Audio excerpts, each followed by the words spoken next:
Sleep, yeah.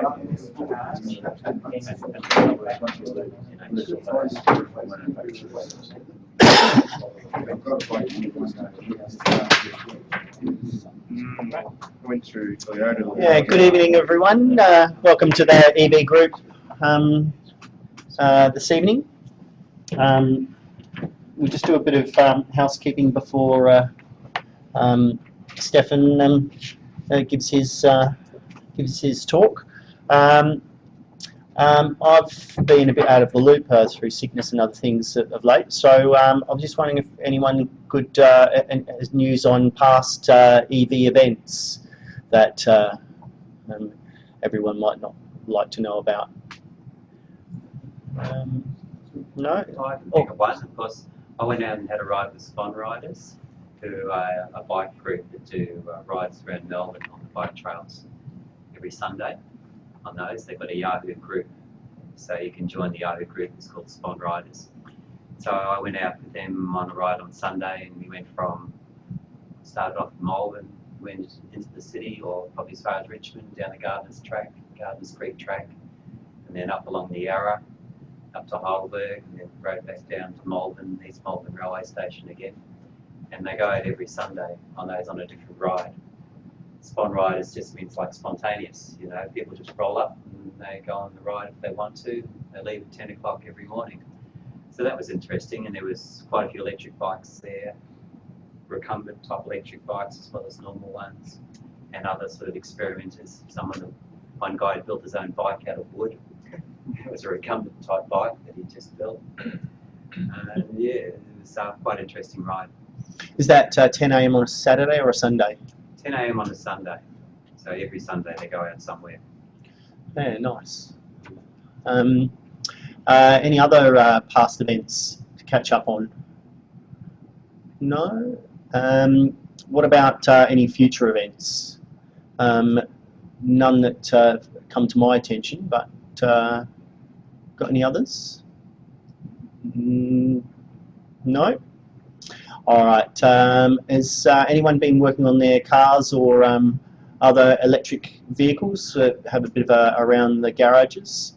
Has anyone got any progress work on any of their vehicles?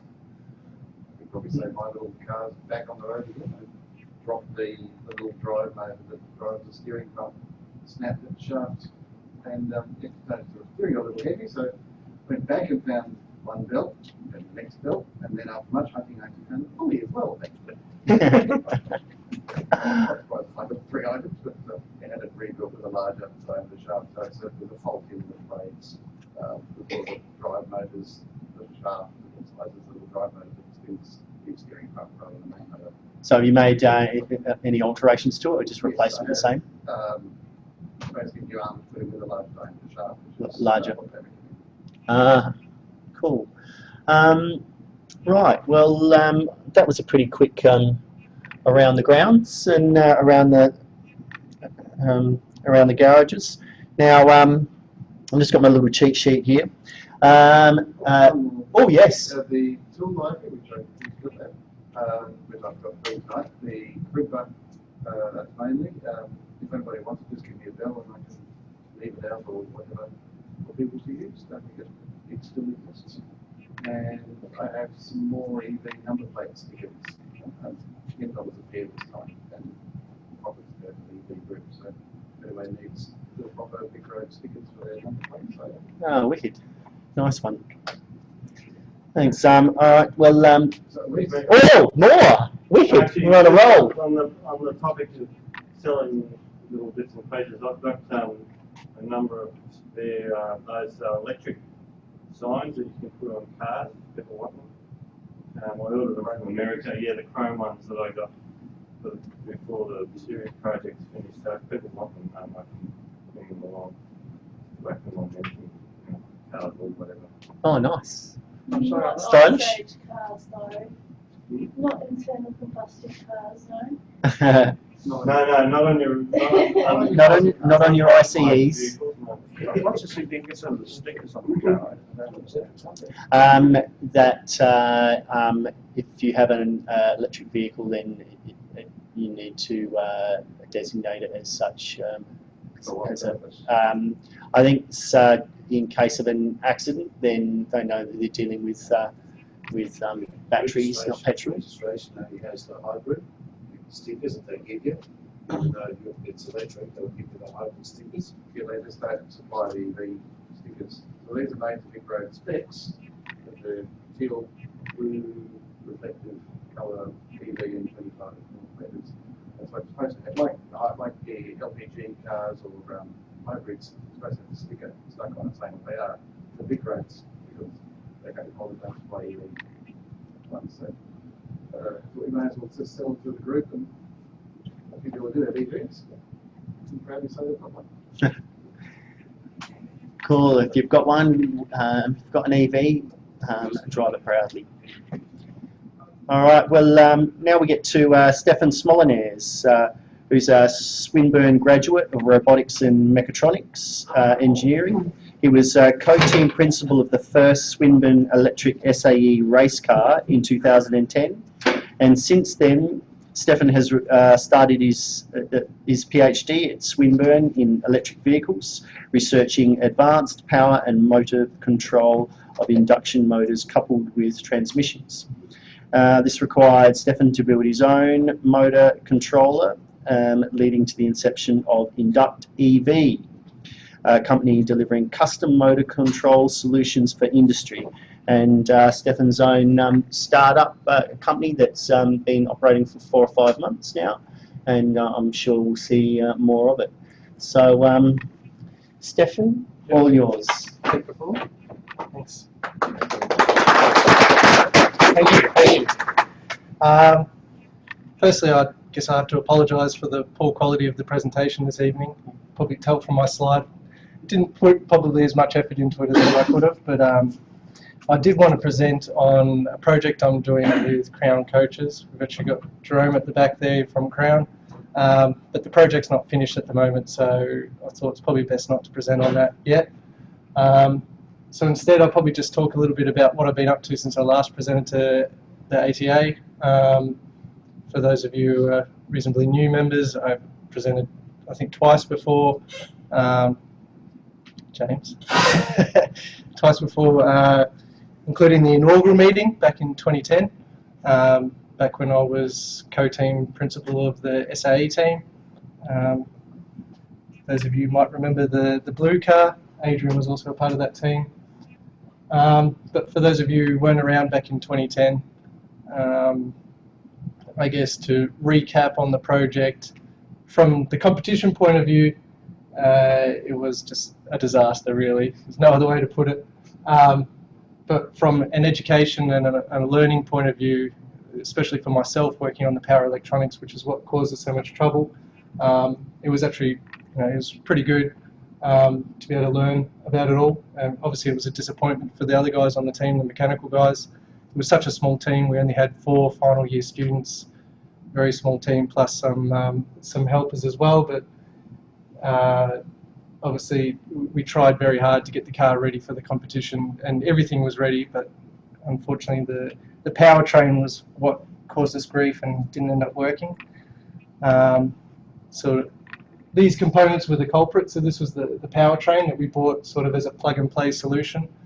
It was meant to be tuned from the manufacturer. We bought it. It was meant to be, you just plug it up and it worked. I was actually talking with Reese about this just before. So yeah, it was meant to be tuned. We turned it on, and then it was going to work. But unfortunately, this is what happened the first time we turned it on. Just blew up, sparks, everything. Luckily, we actually caught that on film. It's on my YouTube channel. I'll bring that up later if someone wants to watch it. I've got it on my laptop as well. If we've got time, we can have a look at it later.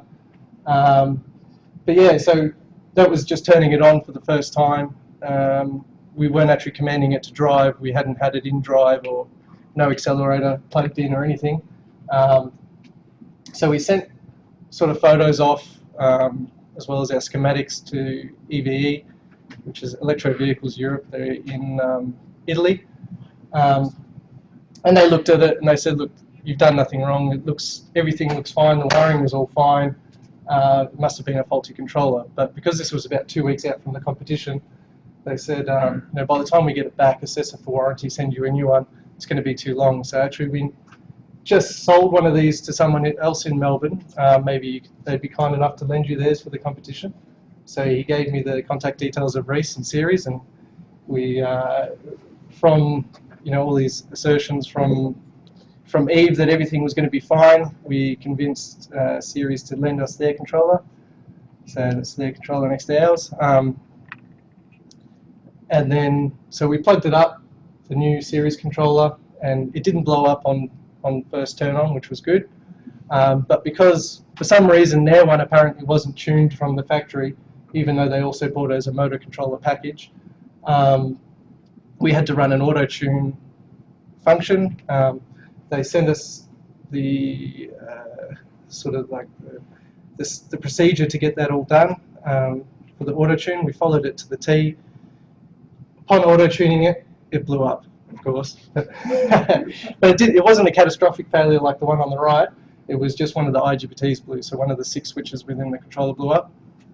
So what we did is we ordered some new IGBTs overnight from Japan, and we put those in, replaced it, auto-tuned again, blew up again, replaced it. But every time we got a little bit further, we got the motor spinning a bit more faster every time, with a bit more power. So we thought we were getting somewhere. Obviously, we were spending a lot of money, kept blowing IGBTs. EVE sent us sort of the file that we were meant to just load into the controller rather than auto-tune it, and it was meant to work. But of course, it just never worked. Like, nothing would work. And eventually, because we kept trying, eventually that one blew up as well.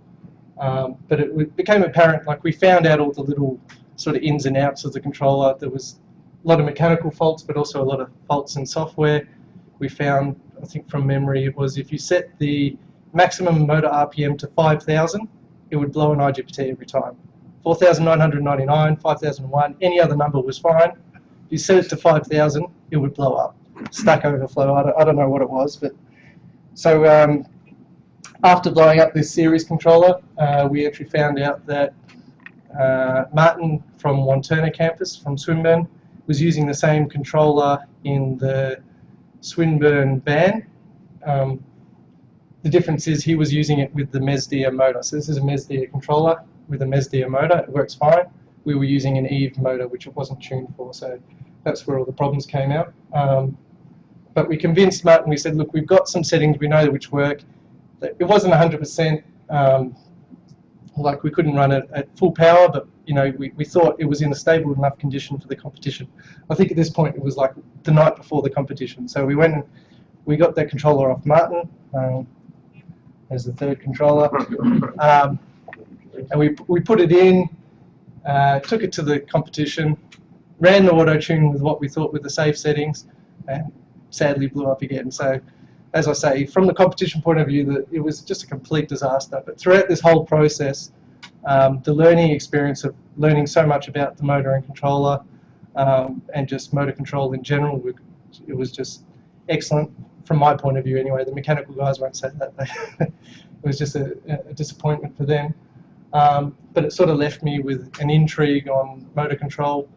So this was in 2010, we spent the early parts of 2011 trying to get it working. We had some help from Kevin Woodhouse and James and a guy named Ken, don't know his last name. So trying to get it working, and we had varying success. We put in some inline inductors on the motor.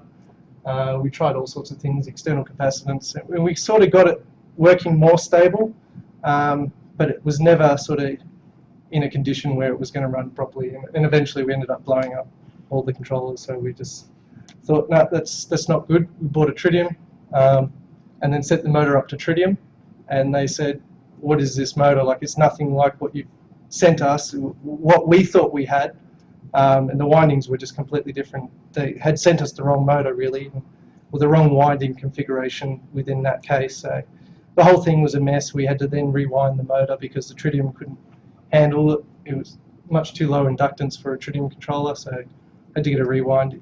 In the end, it was a very expensive sort of endeavour, but the whole thing left me, as I said, wondering about motor control. So I applied for a PhD with Swinburne, working on advanced motor control, and luckily I got it. So this is the video that I've got on YouTube. It's basically just all the scenes from the year, some footage, including the footage of blowing up a few times. So if anyone's interested, that's the video name. I see someone writing it down. I'll leave it up for a moment longer. You can write it, that's fine. I'll talk some more. No? You done? Quick writer. Okay, so now I'll go on to a presentation. So this is basically what I was doing at Swinburne. This is my PhD topic. Well, this isn't my PhD topic, but this is sort of along the lines of what my PhD is on. This was a talk I gave in first year, so I've done a lot of work since then, but it sort of encapsulates sort of what my thesis is about and the underlying research and theory. So basically it started with, you know, what's the two main problems with an EV? I think it's the range and the cost. Probably most of you will agree. What are the expensive components?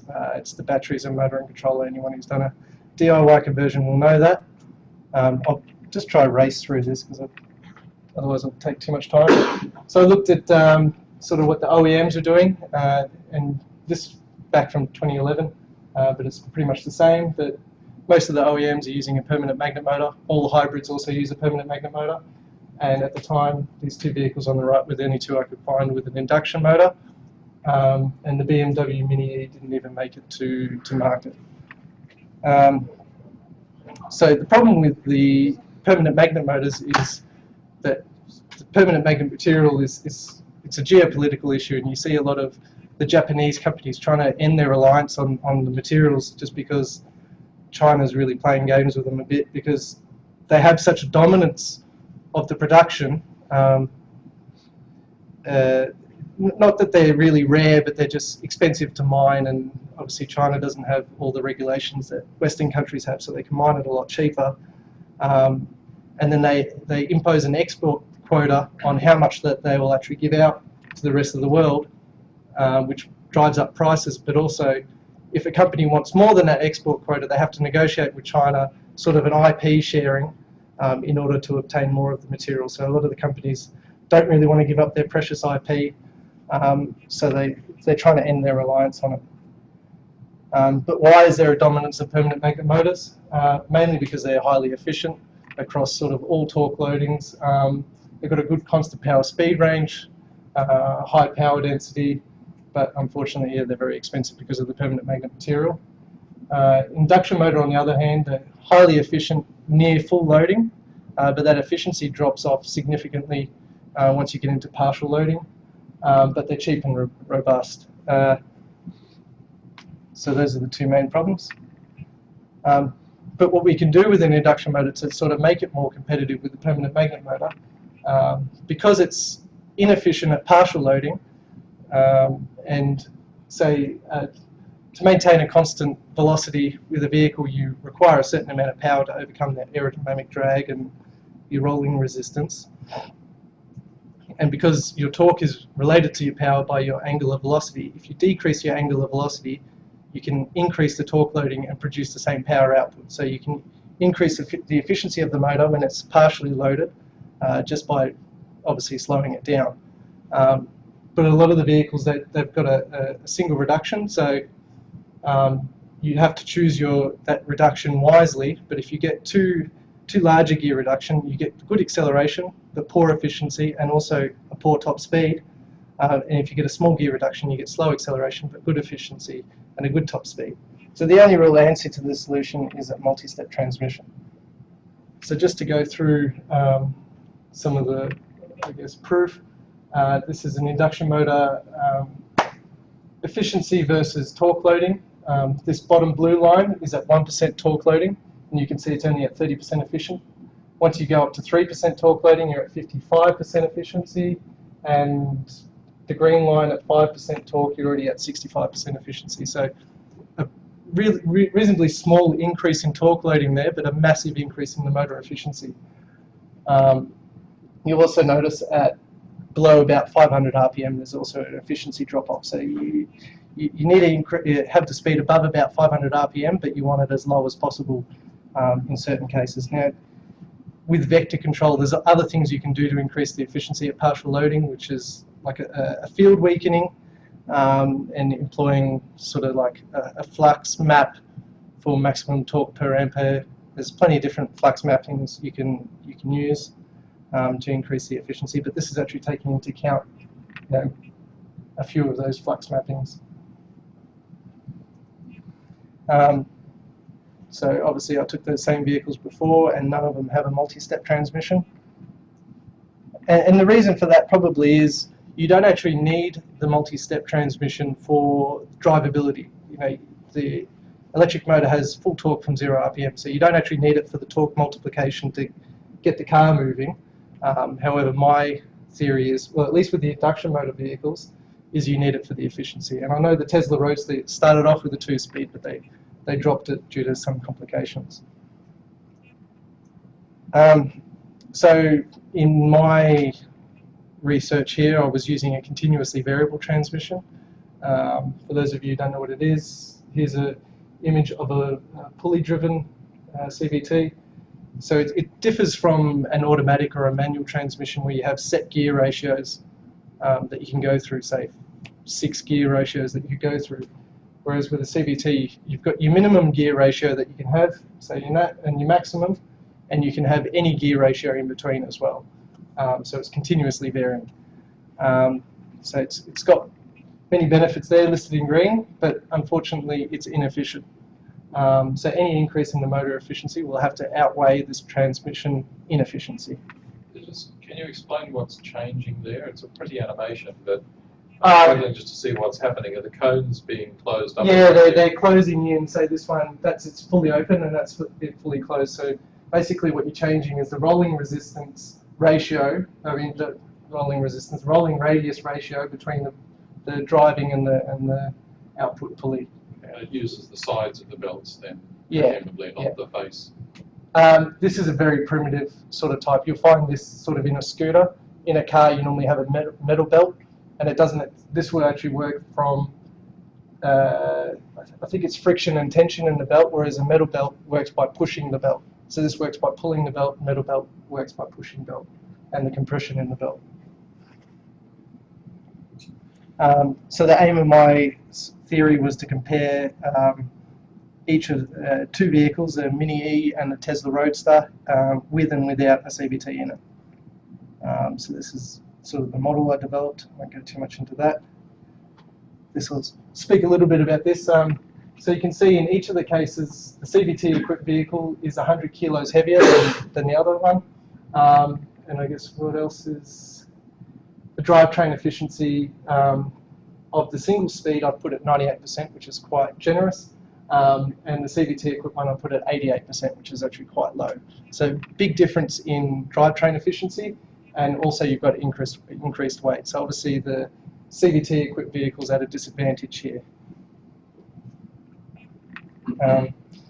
So next I went through sort of steady state power requirements at different velocities, how much power it requires to maintain that velocity on flat ground, no wind and whatnot. This is the formula. And you can see it requires quite a bit more power. This is shaft output, or the motor shaft output power. It requires quite a bit more with the CVT due to the increase in weight and also the decrease in the transmission efficiency. So then graphing that as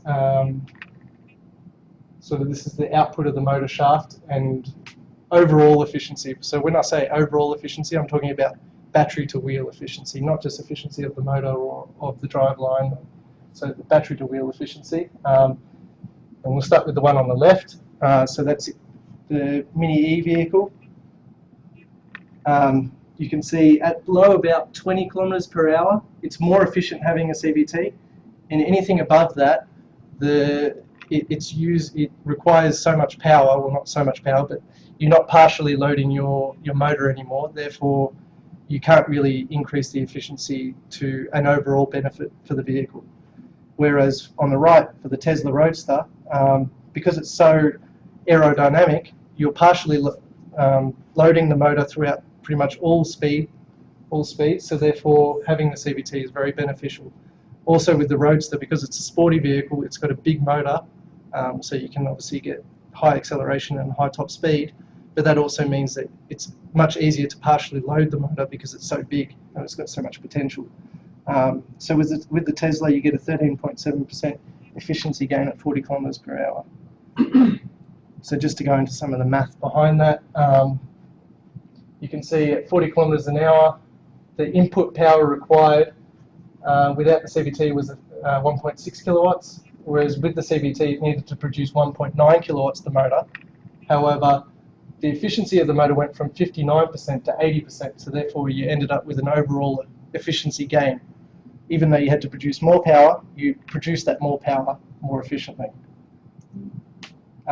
So why did the Tesla show better results?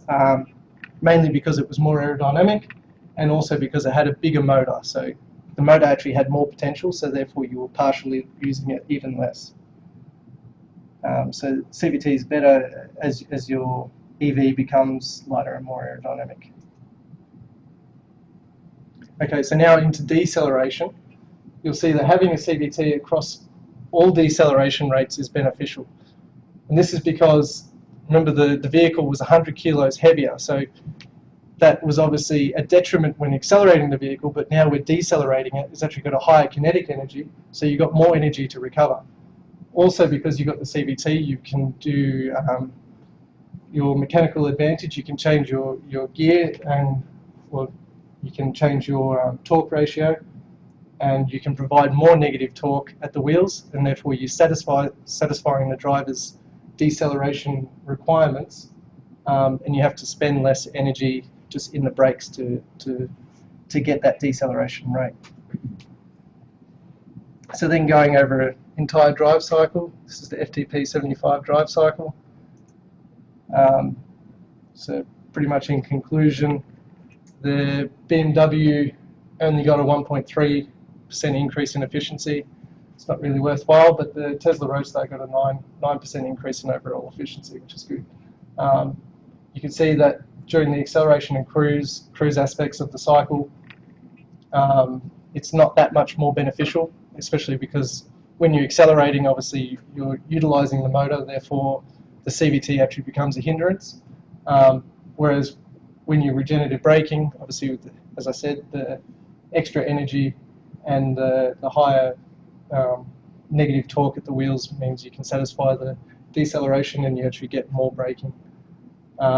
So it would increase the Tesla Roadster's official range from 393 to about 429, if the simulation is correct. So in conclusion, CVT is beneficial, mainly in a light or aerodynamic vehicle, or a sports car where it's got a powerful motor. But would I recommend a transmission for the DIY? Probably not for an efficiency gain. However, I would recommend that you use the smallest induction motor possible. That means you're never getting into a scenario where you're partially loading it. But then you would probably need a transmission for drivability, because you need that sort of torque multiplication to get the vehicle moving, because it's such a small motor. And I know a lot of people keep the manual transmission or whatever, and I think that's probably good, and then go for a smaller motor than you would otherwise. Okay, now I'll talk a little bit about what I'm up to now. So currently I'm doing a project with Crown. They bought 3 of these electric buses from China. They've had a few problems with them though, and 2 are actually off the road at the moment. There's some problems, I don't know, the problems are just everywhere. But there's problems, a lot of the problems that come from the controller, and also I'll go to the next slide. So this is the engine bay. I hope you don't mind me showing this drone. This was off one of the buses when I had the bumper bar off. You can see it's just a big industrial mining motor. I think it's about 400 kilos from the nameplate. And then it's equipped with an automatic manual transmission. So it's the same mechanism as a manual transmission, but rather than a human changing gears, it uses air solenoids to change the gears on your behalf. But it's not like an automatic transmission. It's an automatic manual. So they've got a PLC which controls the transmission, tells the transmission when to change, and then the PLC also controls the motor controller.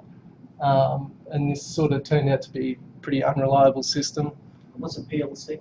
Programmable logic controller. Yeah. Yeah, and it's just sort of unreliable. The speed of the comms between the two wasn't good, and you get a bit of crunching when you change gears. These are buses used at the Shanghai Expo, aren't they? Possibly. Are they using supercaps? No, not these.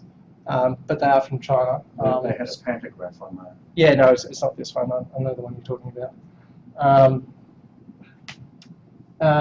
There's other problems with it, such as like none of the cables were shielded. They're running a analog signal from the front of the bus to the back of the bus from the throttle, running over all the DC high voltage lines and over the motor phase cables into the PLC.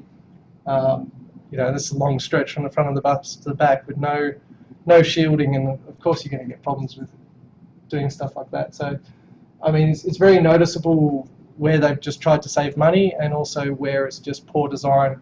It wouldn't have cost any much more to do it properly, but obviously they just didn't have the skills, or I don't know. But anyway, regardless, so Crown have sort of got me involved through Clint Steele. Hooked us up because it's a induction motor with a transmission. It sort of fit in really well with my research, and I was building controllers for my research anyway. In order to sort of test my theories, I needed to build a practical, like a prac experiment.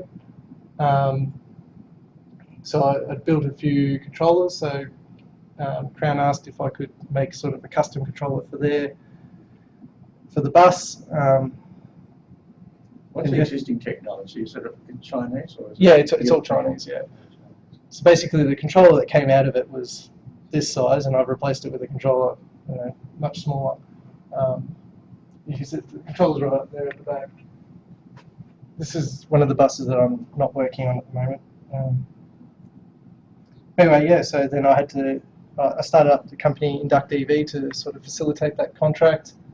And produce this custom motor and transmission controller for Crown. That was the design I came up with. It's the electronic PCB. That's it made. That's the CAD model of the controller. So it's a 350 kilowatt. Can probably do much more than that, but that's all I'll probably rate it to. So it's a motor and transmission controller. That's why it's got so many input-output pins, because it's replacing the PLC. So it's a dual CPU board.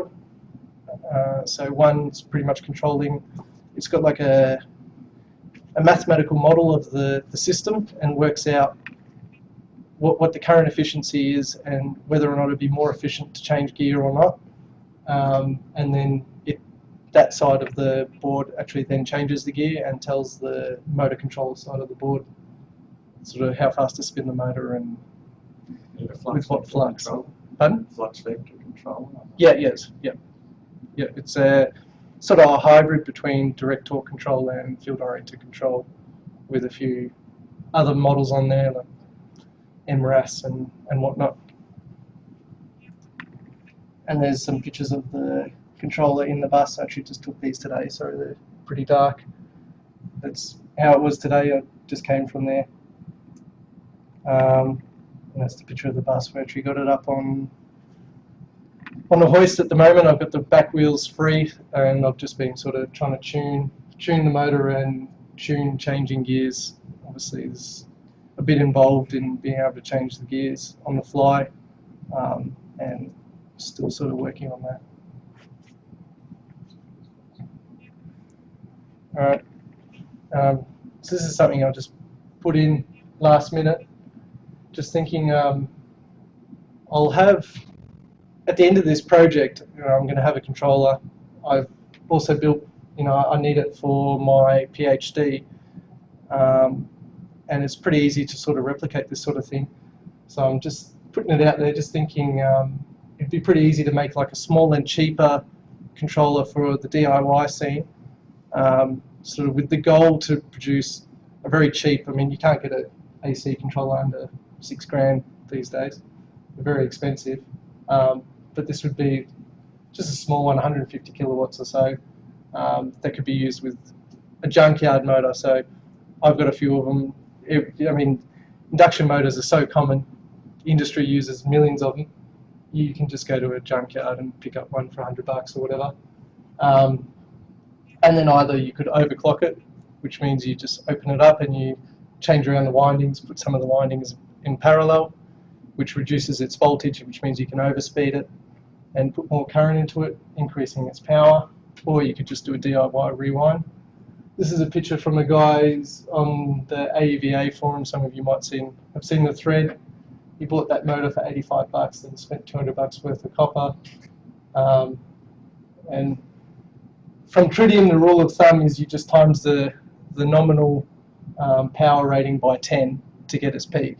That's what they've found on a few of their industrial motors that they've worked with. So if that's a 9 kilowatt nominal, they reckon you could probably get about 90 kilowatts peak. Well, between 8 to 10 times that nominal rating. So it's not bad for $250 or whatever. It's pretty competitive versus a DC motor. Maybe even cheaper, because I think all the cheap forklift ones are gone. But then you need a cheap AC controller, and really the only one that's out there is the Curtis. I think it's a 96 volt 500 amp, which is what this guy's using, and also a few guys over in the States who are rewinding there. 144, yep. But the main problem with that controller is the poor auto-tune feature. I've been following a lot of the threads, and they wound them all right. It seems like they've wound it and it should be a good winding. However, when they've done the auto-tune, it's just, it can't sort of reach the potential that the winding would otherwise allow. So, and I mean, that's because it's not really designed to auto-tune just a random motor like that. A lot of the controller manufacturers, when you buy a motor, you'll send it to the controller manufacturer, they'll tune it, and they'll send it back. Even though it's got an auto-tune feature, the auto-tune features just, I don't know, they don't seem to work that well.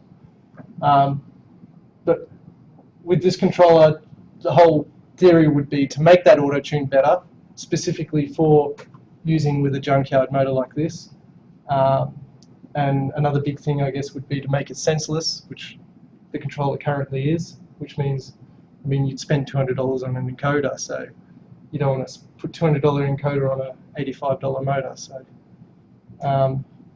yeah, but if you would be interested in something like that, my details have been on the bottom. I was just asking, if you're using a junk motor, wouldn't they run it at a higher voltage? Yeah, but that's so when you do an overclock, essentially what you do is you have a winding with sort of, you have all the poles in series, and if you cut the interconnects between each of the poles and put them in parallel, if it's say 4 pole, you can get a quarter of the voltage. Parallel winding instead of the series and what they're originally. Yeah, so rather than a 400 volt winding, it's now a 100 volt winding. And then if you still run it at 400 volts, then you got 4 times the power. Well, I mean, you'd have to work it out, and whether or not you're at the flux saturation limit and stuff. So it's better to change the motor, rewire the motor, than to make a controller which is high voltage. You know. I would say, I know a lot of people are scared to run at, say, 300 volt conversions, but I think it's probably better than, I wouldn't go for it like a 96 volt conversion AC. The currents are just too high, and I think it's just inefficient. Yeah, that's right. They would obviously run at higher voltages, and that for it. But I suppose for a DIY, as I said, when you're working with 300, 400, 500 volts on those, yeah, they get a bit scared, don't they? You know, to try and something like that. But I suppose those AC motors, you know, are originally 240 volt, some of them 3-phase, and that they're designed for running at higher voltages. Yep. Yep. Well, I mean, if it was a 415 volt motor and you did a quarter volt voltage on it, then it would be 100 volts. So you could probably just run it at that still and still do this 10 times peak thing. I mean, look, to be honest, I haven't done a lot of these. I've got a bunch of motors. I think it's on the next slide. These are the motors that I've got. Oh yeah, rather than running at a higher voltage, you know, building a controller that will run at a higher voltage. Well, this controller, I've actually the reason why I was thinking about this controller is I've actually got some cheap IGBTs which I picked up, which would run up to about 450 volt DC. So that doesn't really concern me so much. I mean, and I think it just depends whether or not the controller is using MOSFETs or IGBTs. IGBTs are generally higher voltage, lower current, and the MOSFETs are generally lower voltage, higher current. Or you can parallel a bunch of MOSFETs to get the higher current. Oh, yeah. So yes, you're just looking at a controller that can be used on a DYO motor. Yeah, essentially. And how to build it. It's basically the exact same design as what I've got currently, but I'm using sort of the cream of the crop. Everything has to be, you know, state of the art, because it's reliability is obviously the biggest issue in the bus. Whereas if you sort of sacrifice some of that reliability, simplify your design a bit. Yeah, simplify the design as well. But a lot of the cost is in, say, the power electronics, so the IGBTs. You can spend thousands and get the best of the best, or you can just, you know, get an average sort of IGBT set. And also the same with the components on the board. Everything I've bought on the board currently is extra precision components, and they cost about twice as much as the other components. So you can sort of eliminate half the cost of the board as well, just by getting the average components that probably everyone else puts on their controller. But you can save a lot of cost in that respect as well. And yeah, so these are some of the motors that I've been testing my controllers on. Got a 70 kilowatt servo, one on the top left. That's a beautiful little motor. And then I organised this. That's a permanent magnet motor, yeah. So I mean, you can't beat permanent magnet for size, but I mean, it's a lot more expensive. So I don't see really the benefit, especially for a DIY. You're not chasing that nth bit of efficiency, so just go for something, you know, a tenth of the cost, really. That's my opinion. There's a bunch of these Siemens motors floating around now, ever since the Azure Dynamics closure. I've bought 2 of them. This is a junkyard motor I picked up for $100. A 15 kilowatt one. Where's the best place to get junkyard motors? Like, just look on eBay. eBay? I got that one off eBay, but you can go to actual like rewinders, or you can go to scrap heap. Rewinders. Yeah, you can. Lots of people have them. But yeah, so I'm going to play around with these 2 probably, and see if I can do the overclocking on those. We did a bit of working on both the DC and an AC version of the Citroen Berlingo, one running at 120 volts and one running at 300.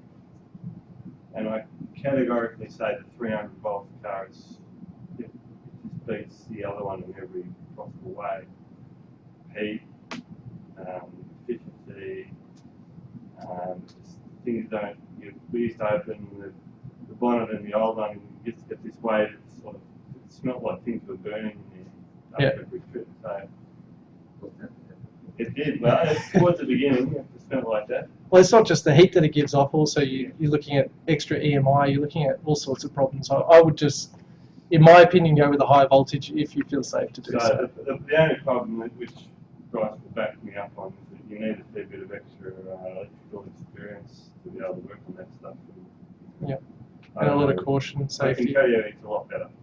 Yep, and also, but a lot of the other components do end up increasing in cost. Your DC to DC converter, or even just a contactor, or something would increase with voltage. The cost tends to increase. So after, say, a 50k drive, you can put your hand on the motor and it's only just above lukewarm.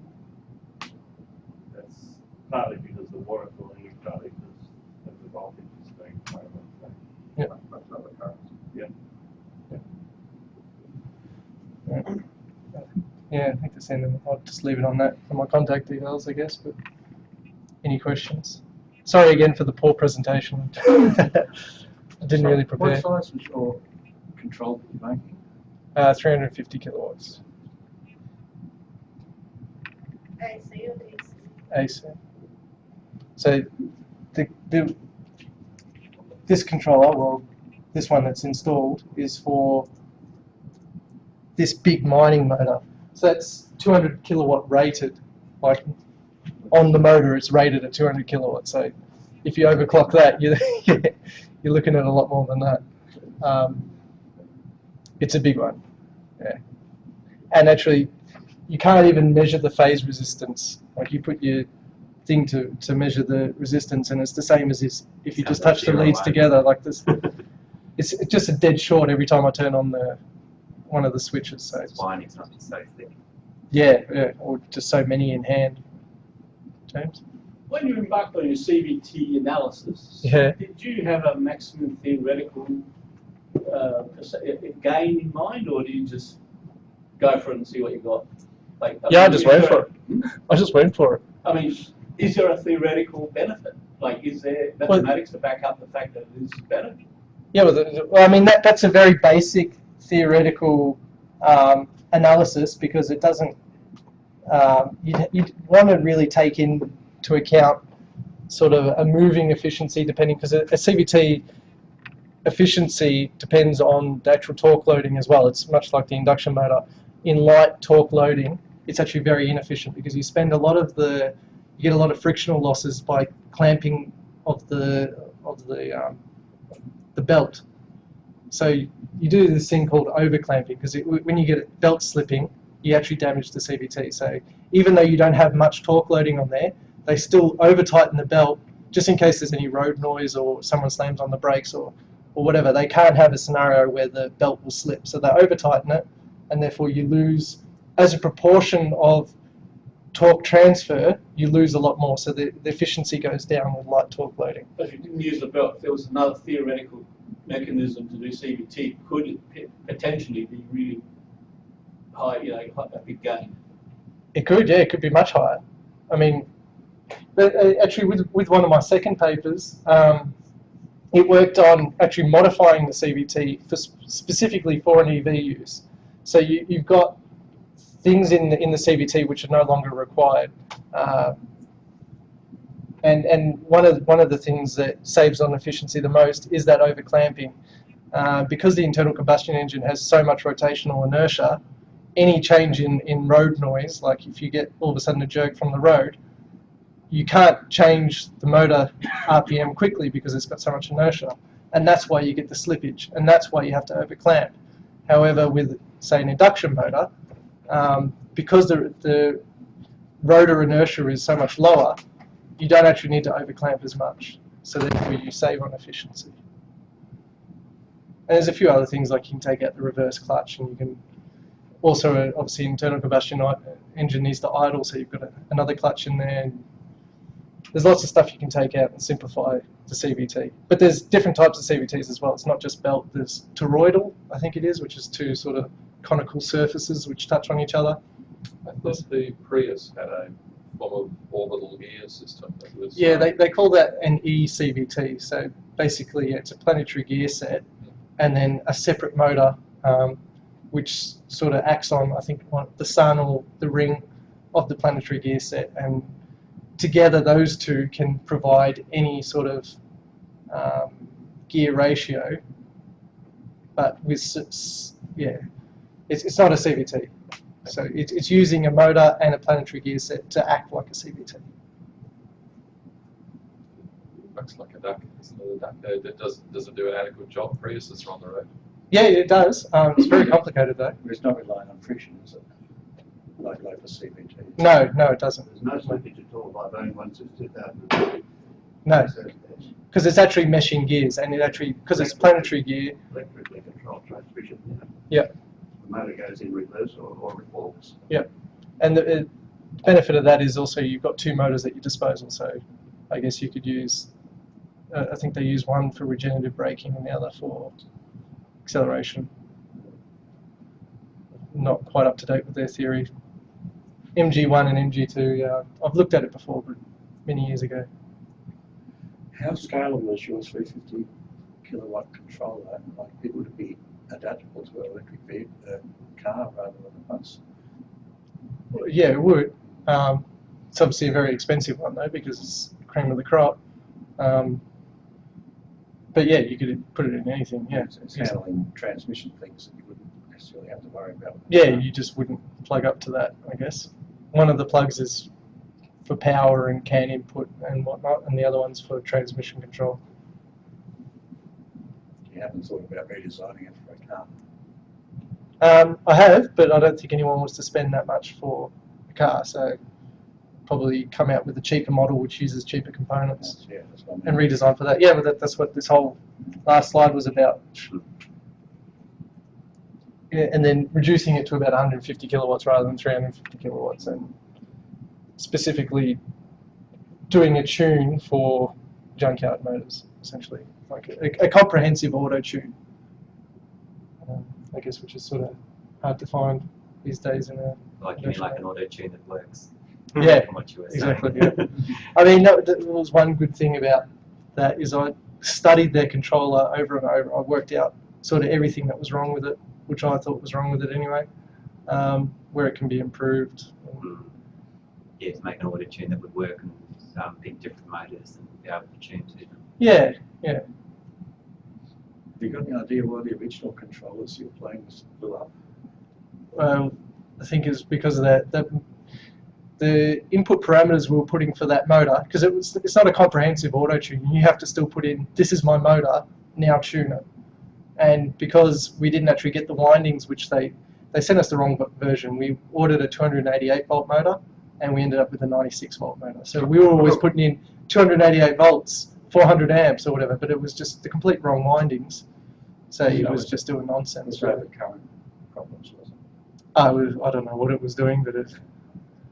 Well, that's right. The windings on the motor would be very different between a 288 volt motor and a 96 volt motor. Yeah, definitely. On those, so yes, it was just totally uncompatible.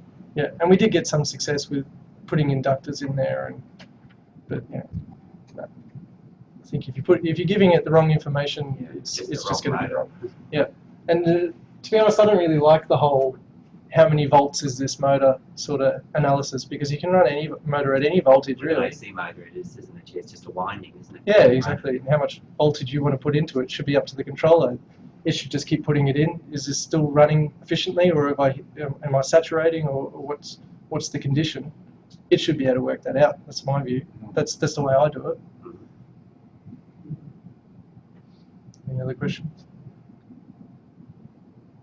So is the technology for EVs, production EVs, and are they going to be in this realm, or are they going to stay in the permanent magnet sort of space? I think there's like a hybrid sort of motor coming out. Well, I heard about this like a year ago. I don't know what the status is. I think Toyota was looking at a hybrid between a permanent magnet and a synchronous and asynchronous.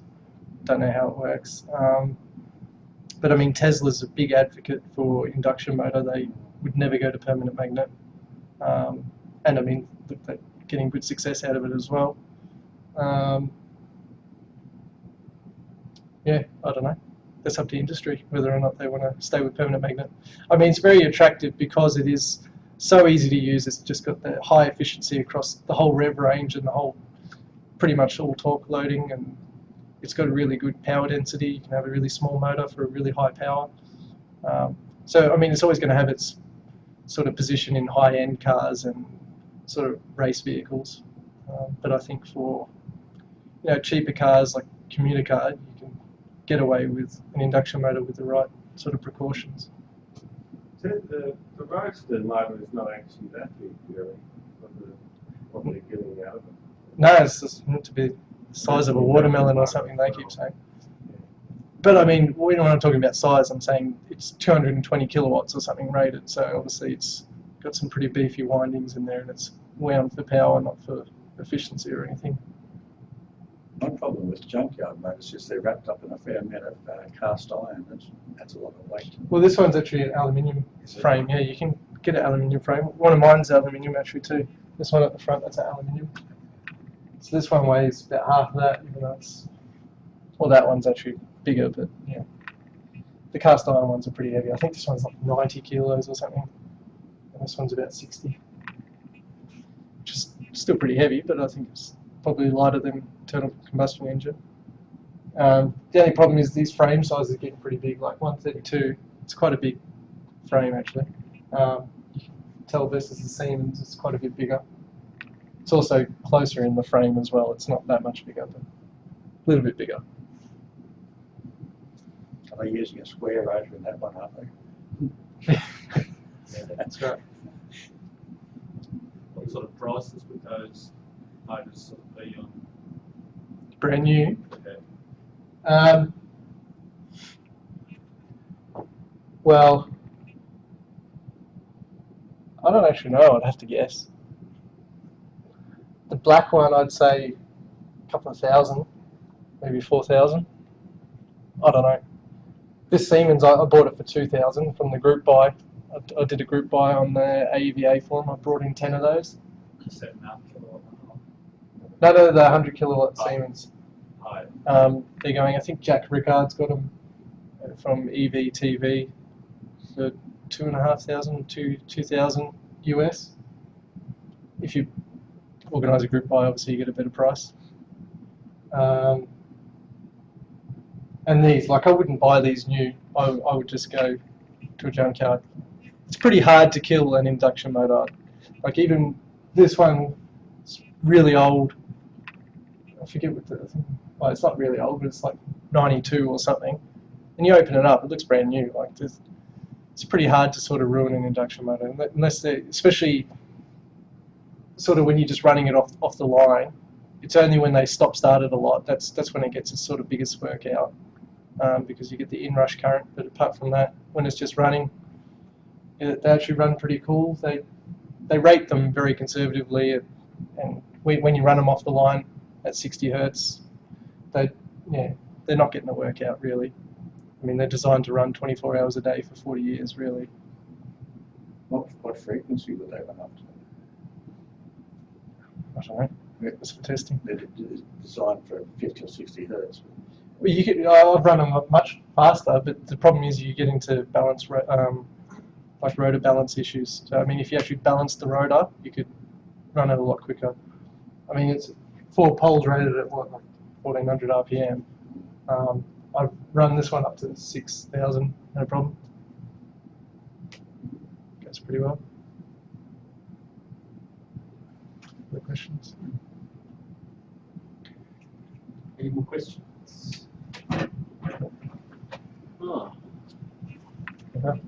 Well, yeah, so if you're interested potentially in doing a trial, I mean, I need to make this cheaper controller anyway for my PhD. I'm sure I'm going to abuse a lot of controllers and probably blow a lot up just doing testing.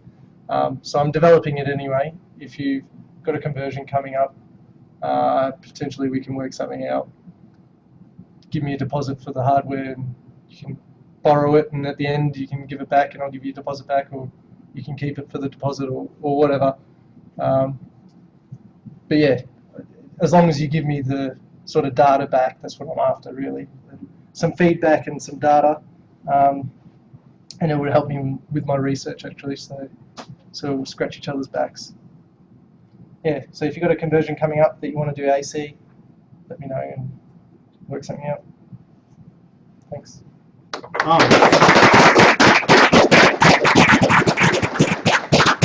Thanks very much, Stefan, and maybe we should continue discussions in the tea room, if that's all sorted. Yep. Excellent. Let's do that.